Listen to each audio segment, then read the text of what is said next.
যাইতেছি। কই যাইতেছো? বিদেশ।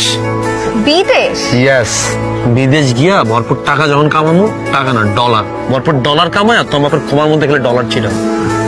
কোন দেশে যাইতেছো? কোনো ধুন ফুন দেশে যাইতেছি না, ডিরেক্ট আমেরিকা। আমেরিকা? আমেরিকার ভিসা কে করে দিবে তোমারে? কি করে দিবে মানে? আমি স্পেশাল ভিসা আমেরিকা যেতেছি, টারজান ভিসা। এটা আবার কি ভিসা? তুমি জানো না? আর এটা ড্রামের ভিতর করে আমেরিকা যাওয়া যায়, 20 দিনে নেচার দেখতে দেখতে আমেরিকা যাবো। তোমার সানি আমেরিকা যাইতেছে, তুমি খুশি হবে না? ওইখানে গিয়ে আমি ভরপুর ডলার কামাবো, দেশে আইসা ধুমধাম করে আমি বিয়ার প্রোগ্রাম করবো। ওই যে স্বপ্নে যেমনি দেখছি না, ঠিক অমনি তুমি বউ সাজবা, আমি জামাই সাজবো, আমরা একই কালারের ড্রেস পরবো। এগুলো ভাবতে ভাবতেই তো আমার টলারে 20-25 দিন পার হয়ে যাবে।